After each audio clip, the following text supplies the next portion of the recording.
Peut-être un des phénomènes post-Printemps Noir 2001, on est tous d'accord pour dire que la répression qui n'a jamais été reconnue et réprimée et assumée par le pouvoir, parce qu'il aurait fallu qu'il y ait des sanctions, après 2001, 126 morts, on peut rappeler des centaines de jeunes qui ont été blessés.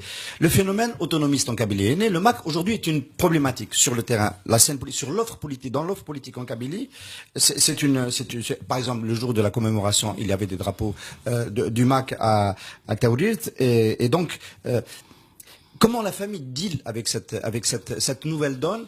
Est-ce qu'elle est devenue réellement pesante? Il faut tenir compte. Je sais que la famille a déjà eu quelques problèmes avec les partis politiques institutionnels, mais aujourd'hui on est presque dans une situation où on regrette une partie des partis politiques institutionnels parce qu'ils étaient dans un projet qui est peut-être plus intéressant pour l'Algérie que le projet du MAC. Vous savez, c'est-à-dire si on veut parler terre à terre de l'autonomie. Moi, je crois enfin, que... c'est devenu l'indépendance aujourd'hui. Hein. Qui est devenu, par Farhat, l'indépendance. Parce que l'autonomie, les villages kabyles, chaque village est autonome par rapport à un autre village. Il a son mode de vie, son mode de fonctionnement. C'est-à-dire la Kabylie, elle s'est toujours autogérée. Avec les traditions, avec le... D'ailleurs... il y a une revendication, Malika, il y a une revendication précise. Mais je vais y arriver à ça. Je me rappelle quand il y a eu les Français qui sont arrivés en Kabylie. 1858. Tout à fait. Et quand ils ont installé les tribunaux, ils ont vu qu'il n'y avait pas de gens qui se présentaient devant les tribunaux. Ils ont été voir Cheikh Mohamedou Hussein, ils lui ont dit, mais pourquoi, vous n'avez pas de conflit en Kabylie? Il a dit, si, on a des conflits, mais on les règle avec Tajmaï. Il dit, comment vous faites? Il dit, c'est bien compte, on a une personne déraisonnable et une personne raisonnable qui se présente, on prend plus du côté du raisonnable pour que celui qui n'est pas, qui a raison, c'est-à-dire...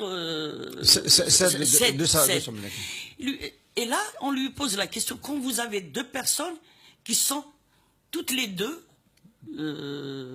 déraisonnables, qu'est-ce que vous... Mais ceux-là, on vous les envoie. D'accord. Alors, il y a quand même une revendication, Malika. Il y a quand même une revendication. Je vois, c'est-à-dire, il y a une chose.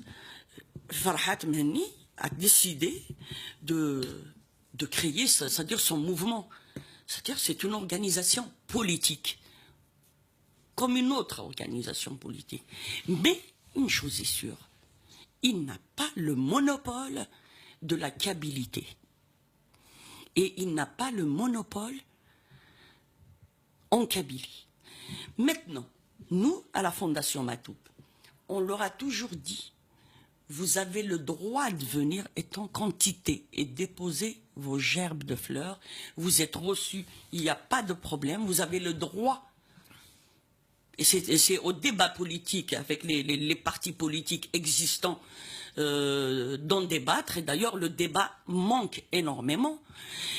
Mais une chose est sûre, nous interdisons toute récupération politique ou autre.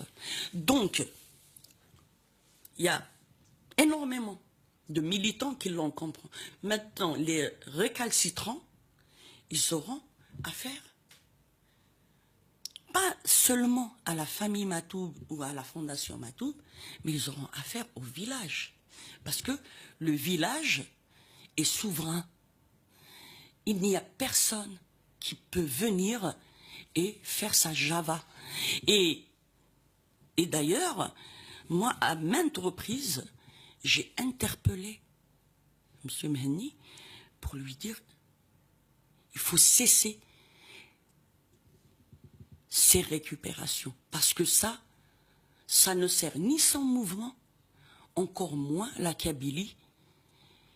Quant à la mémoire de mon frère, vous savez, c'est-à-dire, il y a aussi des récalcitrants de Matoub.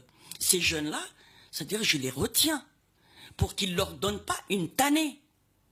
Oui. Parce que nous, on a un principe. On est contre la violence. D'où elle vient. On ne veut pas en arriver là. Et Matoub Lounès vivant aujourd'hui, il n'aurait pas été indépendantiste. il n'aurait jamais suivi Farhat. Parce que ils avaient... Même après les morts de 2001. Peut-être qu'il n'y aurait pas eu de mort en 2001. Parce que Matoub, il avait d'ailleurs la lettre ouverte. Beaucoup prennent Douassen Cherik Tamour, etc.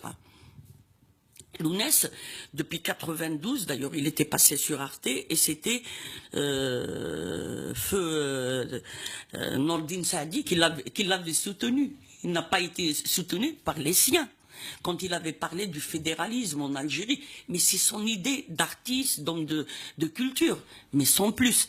Et Lounès, qu'il disait dans la lettre ouverte, moi, ce que je cherche, parce qu'à l'époque, Temazir n'était ni officiel, ni national, etc. Et son combat, lui, il a toujours dit, je me battrai jusqu'à l'institutionnalisation et la constitutionnalisation de Temazir dans mon pays.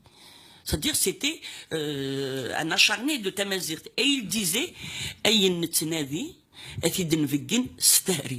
il était pour l'horizontalité.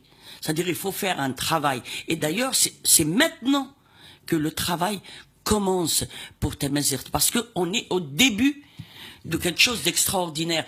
Et Lounès, en 94, il avait salué, quand il y a, et c'était minime, le HCA. Il l'avait salué dans un de ses textes. C'est-à-dire chaque espace qui a été arraché par Temazir, il le saluait. Oui. Donc, au jour d'aujourd'hui, au Conseil à la majorité. Hein. Moi, j'invite Farhat à ne pas devenir Madame Soleil et faire parler les morts. Malika Matoub, tu as été militante, tu étais